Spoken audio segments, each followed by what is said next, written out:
할렐루야. 또 수요 예배로 영광 돌리는 귀한 성도들을 사랑하고 축복합니다.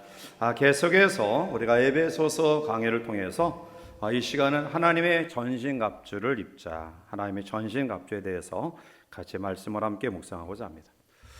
지금은 말세입니다. 이구동성으로 말세라고 이야기하죠.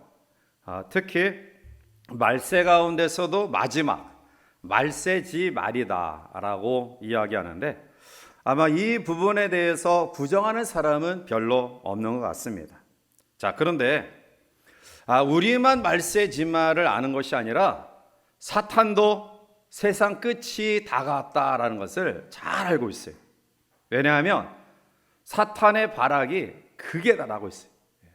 우리의 젊은이들을, 또 사랑하는 성도들을, 교회를, 하나님의 공동체와 가정을 파괴하려고 사탄이 지금 아주 최후의 발악을 하고 있어요.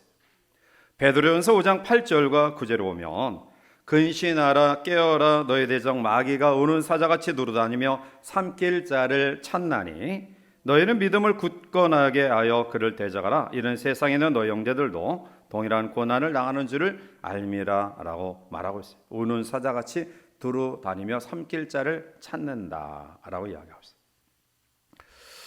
저는 우리 모든 그런 사람들이 선하다 이렇게 생각해. 선하다, 착하다. 그래서 집사람이 저한테 늘 그런 얘기, 당신은 미워하는 사람이 있어요. 미워하는 사람이 있어요. 전 미워하는 사람이 없어요. 거짓말 같죠? 전 미워하는 사람이 없어요. 왜냐하면 누구나가 사실은 선하게 살고 싶은 그런 마음을 가지고 있는데, 그런데 악한 말과 악한 행위를 하는 이유는 사탄이 그 마음과 영을 지배하기 때문에 그래. 그러니까 여러분들이 누구든 미워하지 않을 수 있는 그런 방법은 저 사람 자체는 악한 사람이 아니다. 그런데 악한 영이 저의 마음과 생각을 지금 사로잡고 있다. 그래서 우리가 이 악한 영에 대하여 경각심을 가져야지 사람을 미워해서는 안 돼. 그러니까 우리의 믿음의 대상은 하나님이고 사람은 사랑의 대상이에요. 그러니까 끊임없이 사랑해야 될 존재가 바로 이웃이에요. 사람이 잘못된 행동을 끊지 못한 이유는 자기의 의지 부족도 있지만 결코 그렇게 치부해서는 안 돼요. 그것은 거대한 영적 힘이 그를 사로잡고 있기 때문에 이거 잘못된 말이야, 잘못된 행위야, 이것을 끊으려고 해도 그것을 끊지 못하는 거예요. 우리나라가 마약 청정국이라고 이렇게 자랑했는데요, 이 마약 청정국이 아니라 마약 오염국이 되었어요.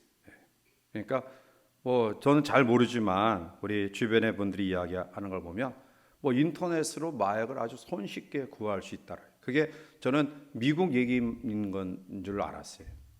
저희 아이들이 이제 미국에 생활하면서 그 주변에 이러한 문화를 보면 거기는 과자, 사탕 이런 거에도 마약 성분이 들어가 있으니까 아주 자연스럽게 거기에 접하는데, 그런데 오늘 우리나라도 사실은 이러한 부분에 대해서 이제 마음 놓을 수가 없어요. 결국 이 속에는 문화, 역사, 또 세상의 모든 그러한 미디어 이러한 것들을 보이지 아니하는 영적 세력, 이 악한 영이 사로잡고 있기 때문이다라는 거예요. 사탄은 지금도 활발하게 활동하고 있습니다. 우리나라가 무속신앙이 굉장히 크게 번지고 있어요. 점 보는 것도 크게 번지고 있습니다. 심지어는 성도들조차도 점집을 참는 것을 그렇게 크게 죄악으로 여기지 않아요. 사주, 관상, 젊은이들 이 타로 카드를 통해서 타로를 통해 점괘 보는 것을 이게 심각한 죄로 여기지 않아요. 이게 얼마나 하나님이 싫어하는 그런 일인데요. 호기심 또 아니면 불안 때문에 이러한 일들을 행하는 것이 얼마나 안타깝고 무서운 일인지 몰라요.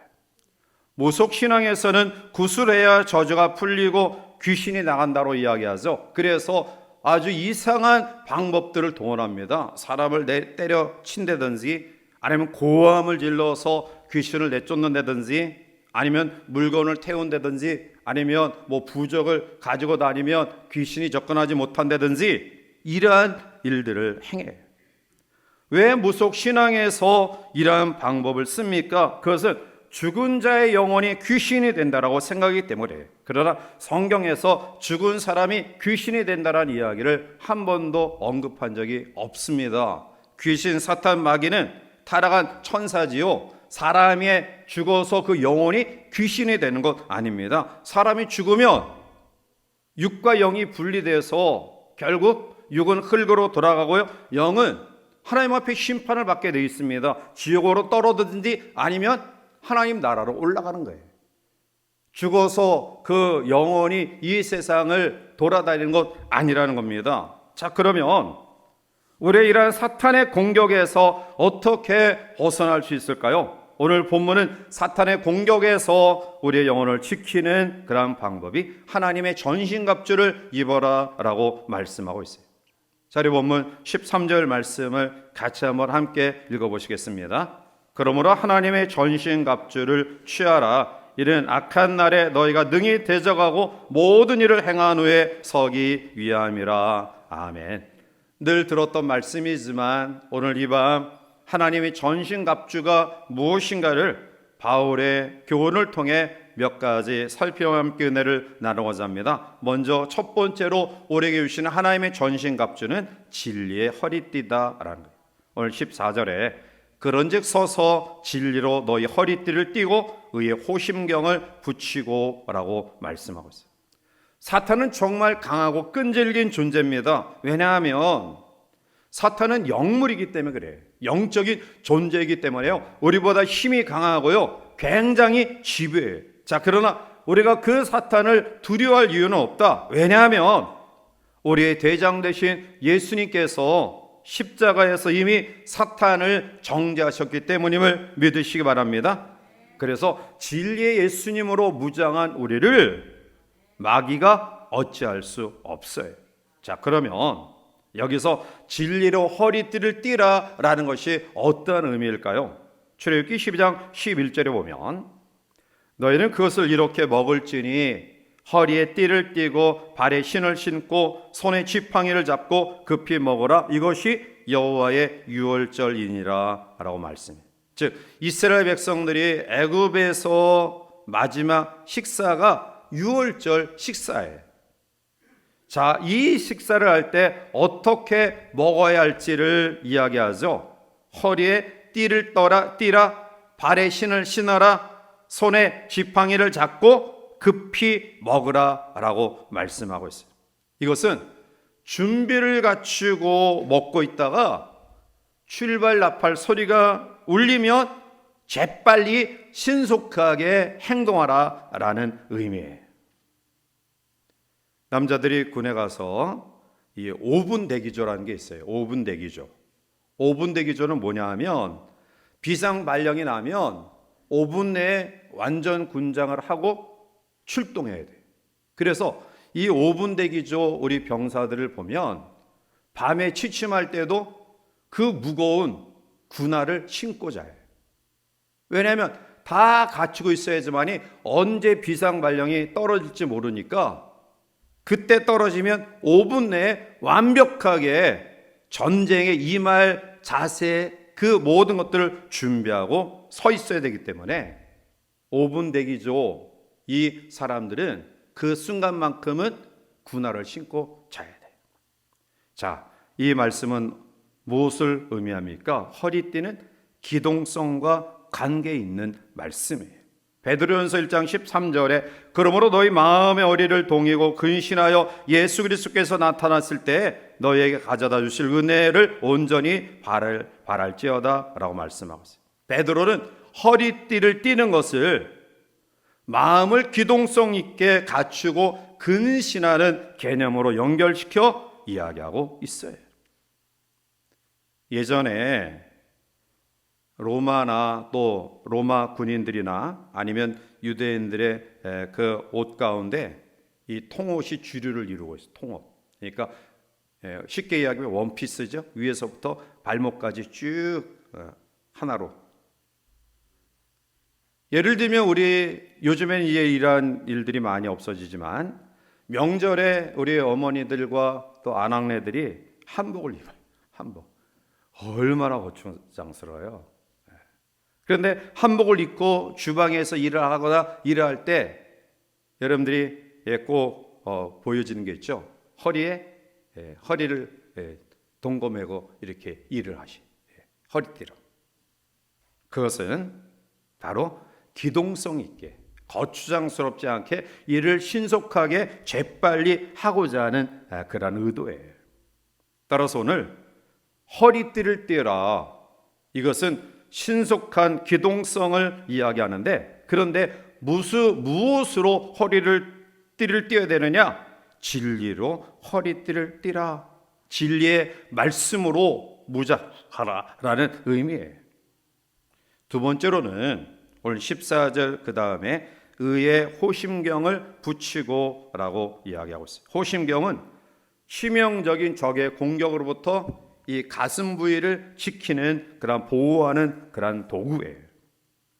당시 로마 군인들은 놋쇠로 만들거나 다른 금속으로 된 아주 가느다란 쇠사슬 같은 것을 엮어서 만든 호심경을 붙여서 이 심장 부근을 보호했어요. 자, 성도도 마찬가지예요. 우리도 악한 영과 싸움에서 그들의 공격을 방어하기 위해서는 호심경을 가져야 된다. 그런데 오늘 성경은 의의 호심경을 붙이고 라고 말씀해요. 여기서 의의 호심경은 바로 예수 그리스도의 의입니다. 헛된 욕망에 이끌리는 그러한 삶이 아니라 공평하고 의로운 주님의 의로 우리가 무장할 때 죄의 공격으로부터 우리를 지킬 수 있는 거예요. 에베소서 4장 26절을 보면 분을 내어도 죄를 짓지 말며 해가 지도록 분을 품지 말고 라고 이야기하고 있어요. 이 말은 절대로 분노해서는 안 된다라는 이야기가 아니에요. 사람이 어떻게 분을 내지 아니할 수 있어요. 화나죠. 성도 나고요. 또 분노도 일어나요. 그런데 이 말씀의 의미는 분노하지 말라는 것이 아니라 분노를 다스리라 라는 말이에요. 의로운 사람이 되라 라는 말은 완전한 사람 되라 라는 말 아닙니다. 왜냐하면 이 세상에 완전한 사람 없습니다. 순간적으로 잘못을 저지르지 않는 사람 없다라는 겁니다. 성경이 말하는 완전함은 행위의 완전함이 아니라 동기와 헌신의 완전함, 즉 말씀에 순종하며 살려가는 삶을 이야기하는 겁니다.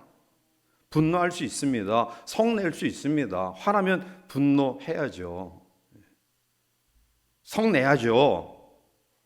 그거 안 내면 속으로 병 걸려요. 한순간에 머리로 나타나면 머리 터져가지고 뇌출혈로 쓰러져요. 그러니까 큰 병 나기 전에 화나면 화내세요. 제가 이럴 말할 자격이 있는지 모르겠어요. 왜냐하면 저는 화를 안 내기 때문에 속으로 지금 다 썩고 있는지 모르겠어요. 그러나 하여튼 여러분들에게 부탁드리고 싶어요.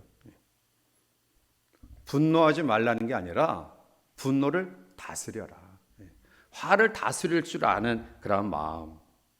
바로 그때에 우리가 주님의 의로 주님의 완전함을 통해 무장되어질 때 사탄의 공격으로부터 가장 중요한 심장 부분을 지킬 수 있는 거예요. 세 번째는 평안의 복음의 신입니다. 자, 15절 넘어가서 우리 함께 읽어보시겠습니다. 평안의 복음이 아멘.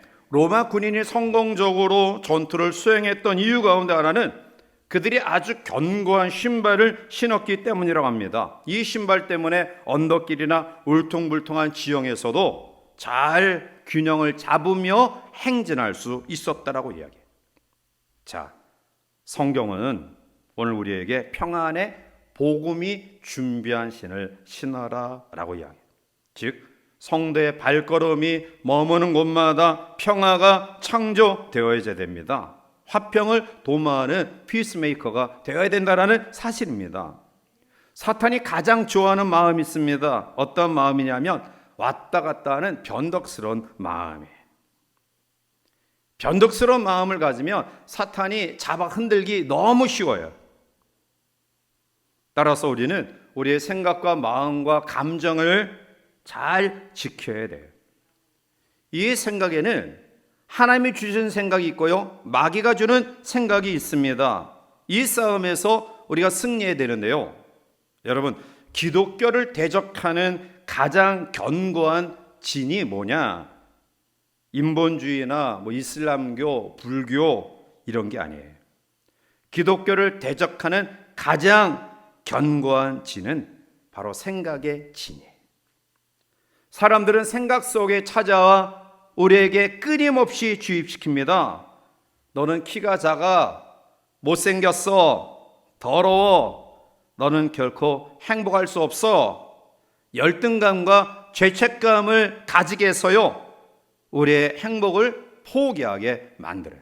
여러분, 그러한 소리에 넘어가지 마시길 바랍니다. 어떤 남자가 자기 아내가 너무 싫어서 결국 이혼했어요. 그리고 이제 다시 재혼을 하려고 결혼 상담소에 가서 자기의 이상형을 찾기 위해서 신청했어요. 그 결혼 상담소에서 컴퓨터에 입력된 3만 명의 여성 중에 이 남자와 가장 이상에 맞는 한 여성을 골라주었는데요, 사진을 보니까 얼마 전에 이혼한 자기 아내. 여러분, 행복한 가정이란 문제가 없는 가정이 아니라 문제를 극복하는 가정이에요. 너는 행복할 수 없어, 너는 잘 살 수 없어, 너는 재기할 수 없어, 끊임없이 생각 속에 우리를 좌절시키는 마귀의 속삭임에 넘어가지 마시기를 바랍니다. 또한 우리의 마음을 지켜야 돼요. 마음을 지키기 위해서는 자기의 성찰이 필요해요. 평안을 잃지 아니하는 침착한 마음이 필요하다.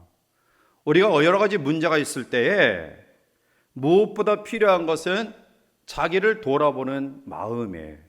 그런데 우리는 항상 어떠한 문제가 있을 때 남을 향해 돌을 던져요. 내가 은혜 받지 못하고 축복받지 못하는 가장 큰 책임은 나에게 있는 겁니다. 어려운 일이 있을 때 자기를 돌아봐야 됩니다. 그런데 사탄은 자꾸 문제의 원인을 다른 데로 쏠리게 해요. 내가 문제인데, 내가 그 문제의 그 한가운데 있는데 마귀는 자꾸 환경으로, 다른 사람으로, 여건으로 이 문제의 발생을 그렇게 자꾸 우리의 마음을 돌리게 해요. 우리가 그 마귀의 전략에 넣어가면 마음이 더 상해져요. 왜냐하면 내가 내 스스로 나 자신을 고치고 성찰하면 마귀의 괴계에서 벗어날 수 있는데, 자기가 고쳐지지 아니한 상태에서 다른 사람의, 다른 환경의, 여건의 모든 문제의 원인을 집중하다 보니까 변화하지 아니하는 환경, 변화하지 아니하는 사람이 더욱더 나의 마음을 아프게 하는 거예요. 네 번째로 하나님의 전신갑주는 믿음의 방패다. 자, 16절 넘어가서 함께 옵니다. 모든 것 위에 믿음의 방패를 가지고 이로써 능히 악한 자의 모든 불화살을 소멸하고 말씀하고 있어요. 자, 여기서 믿음의 방패를 가져라 라고 하는데요, 여러분 기억하십시오. 16절 상반절에 보면 모든 것 위에 믿음의 방패를 가져라. 그러니까 앞에 이야기했던 진리의 어리띠, 의의 호심경, 평안의 복음의 신, 이러한 것으로 무장했더라도 부족하다는 것입니다. 그것 위에 믿음의 방패를 가져라. 사도 바울이 말하는 이 방패는 당시 로마 군인들이 사용하던 방패예요.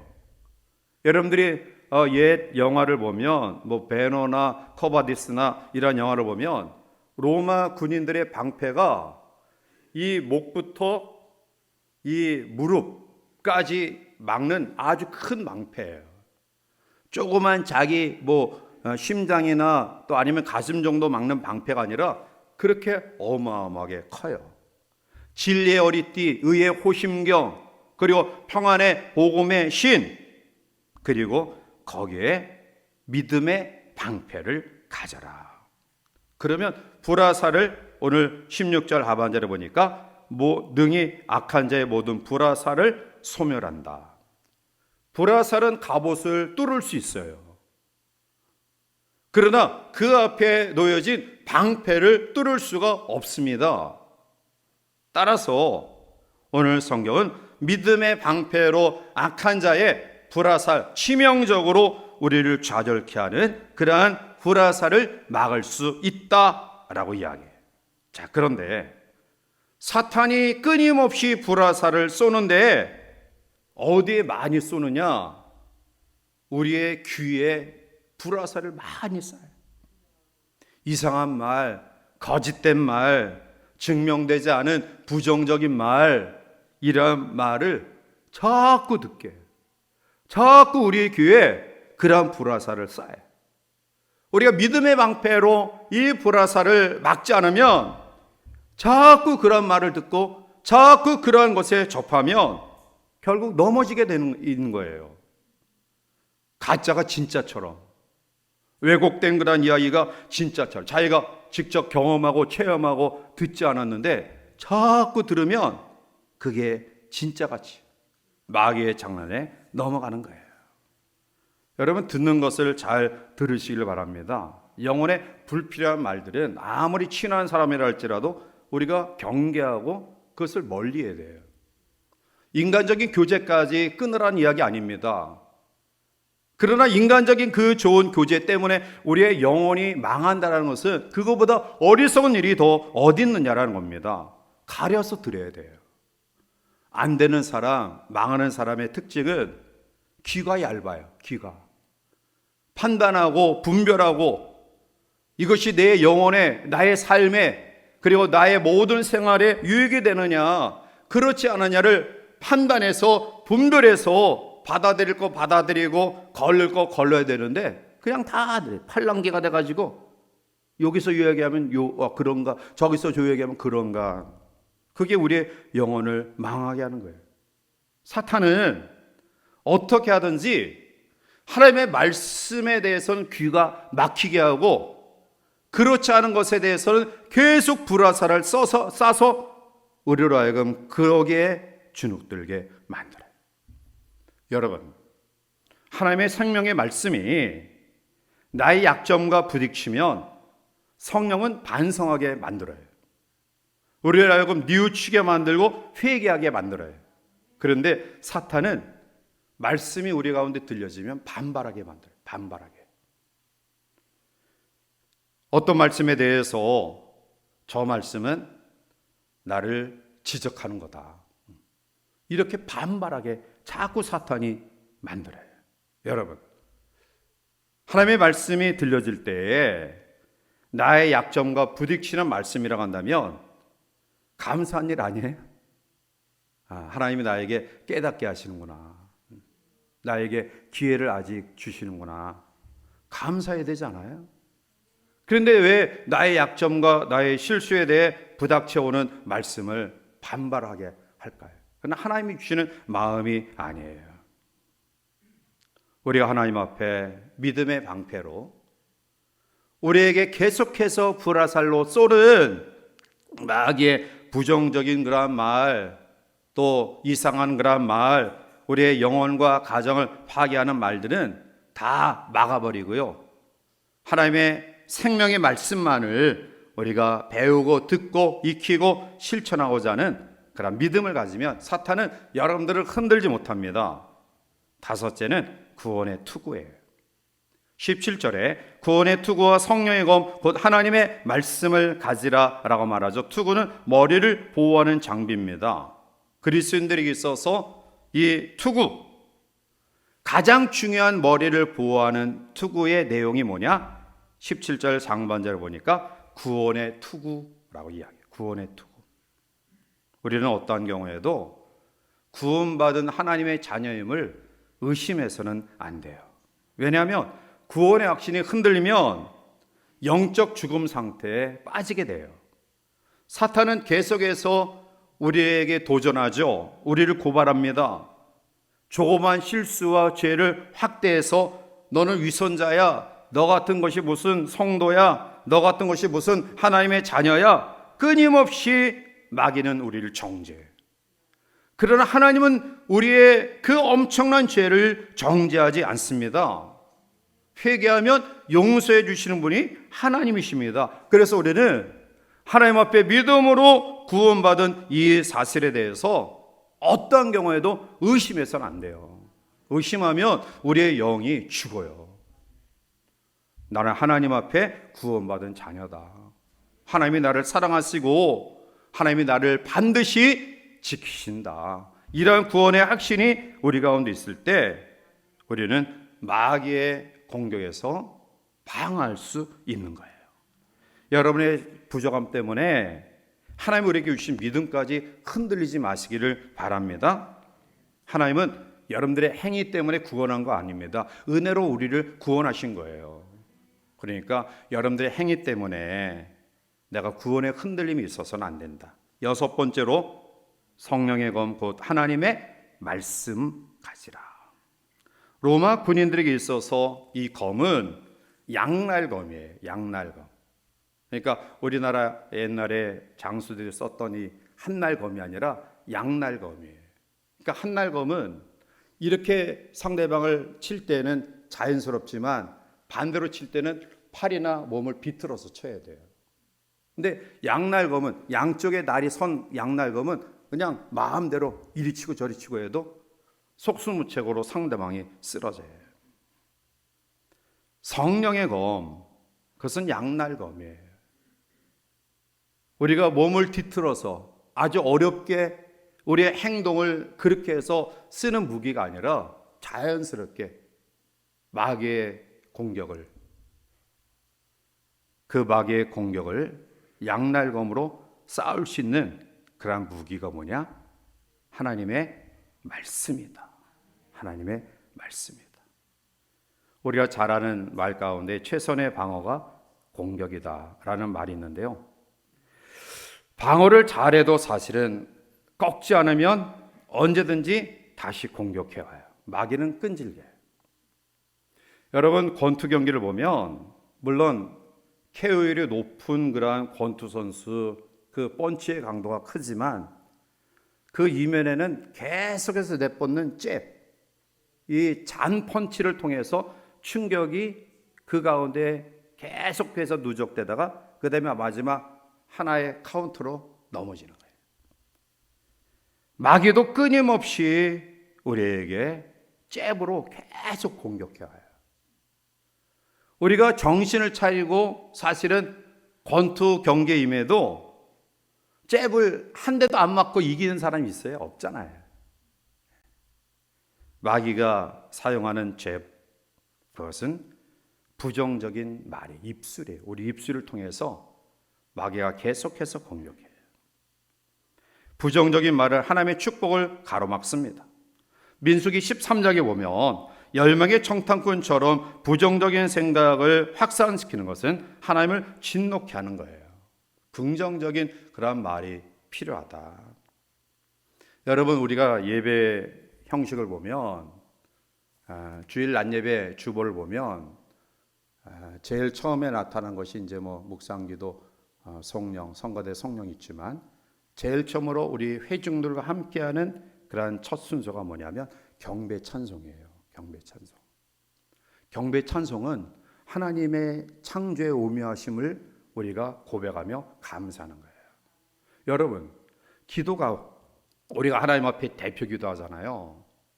그 대표 기도의 첫 번째 순서가 뭐예요? 하나님 아버지 은혜를 감사합니다. 그러니까 내 죄를 고백하는 용서부터 기도가 시작되지 않아요. 우리의 기도의 대상이 하나님의 이름을 부르고 그 다음에 가장 첫 번째 요소가 감사예요. 감사 없는 기도, 감사 없는 찬양, 하나님이 받으시나요? 아니죠. 화려한 미사옥으로 기도하고 또 우리가 하모니를 잘 맞춰서 찬양한다 할지라도 불평하고 부정적인 마음을 가진 기도 하나님과 상관없어요. 그냥 자기 만족이에요. 그것처럼 억울한 게 어디 있어요? 아예 하나님을 몰라서 지옥불에 떨어지면 내가 하나님 앞에 믿음을 갖지 않아서 심판을 받는다. 그런데 구원받은 것처럼 생각했는데 나는 너를 도무지 모른다. 불법을 행하는 자들아. 이렇게 마지막 책망을 받으면 그거보다 억울한 일이 어디 있습니까? 하나님 앞에 감사로 기도, 감사로 찬양하는 성도들이 되시길 바랍니다. 여러분, 이거 그냥 하는 거 아니에요. 그냥 하는 거 아닙니다. 그냥 교회에서 목사님이 하라고 하니까 받아서 그냥 내팽개치고. 근데 이것을 아주 소중히 여기면서 하는 그런 분들 제가 많이 들어요. 감사 노트를 통해서 하나님 앞에 이것도 감사의 내용, 이것도 감사의 내용.